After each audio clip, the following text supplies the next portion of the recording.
Tapos, nakita mo siya, ganyan. Huwag mo lang gagalawin yan at i-straight mo pang ganon. Okay? Ganyan na yan. Anong gagawin mo? Video ka.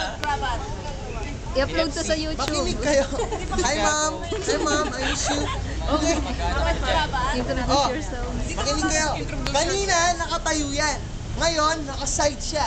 Di ba yung cross, yan yung nag-indicate kung nasan yung injured part. Halimbawa, yung right siko or right elbow ni victima nagkaroon ng dislocation. Doon nakaturo yung cross natin, yung red cross. So, simple lang yan. Papasok mo yan dyan. Kita niyo, kung nasan yung part na merong injury, nandun yung cross. Doon sa siko. Since nasa right, sa right siya, okay? Ngayon, itong base, anong gagawin sa base? Tutupi. I-fold ninyo. Fold, fold. Dahil yung daliri ni sir, pag nakita niya, tignan niyo. Yan, labas na yung daliri niya, di ba? Halimbawa, nandiyan pa yan. Huwag niyo pang titigilan yan. Dapat, lumabas yung daliri. Ayan po. Kita? Yan. Iba. Wag siya mag-i-slant na gano'n, ha? Dapat straight lang siya. Tignan niyo sa akin, straight lang, oh. Sa'yo, mali. Dapat straight lang. Oh, kuha. Sige pa. Hindi ka. Kusog mo to. Dapat nasa may siko. Sige. Di ba? Siko, ma'am. Dapat yung cross nasa siko. Wala po sa siko. Baba mo, baba mo. Yan! Yan! Okay? Nakuha.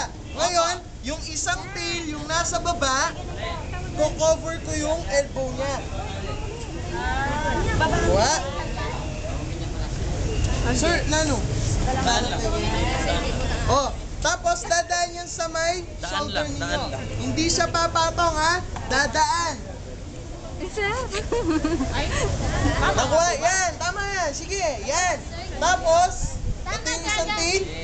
Itatali natin yan saan? Dito, sa may sausawan uli. Para hindi masakit. Oh, square knot. Dapat ma-immobilize yan, okay?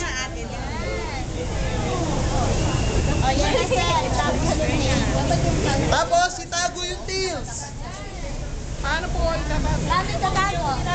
Oh, tapos, di ba, ito yung apex. Twist nyo lang yan. Twist. Tapos, tago. Ito yung partner na nito. Kuha. Oh, sir, bagsak mo yung kamay mo. Tignan nyo siya, ha?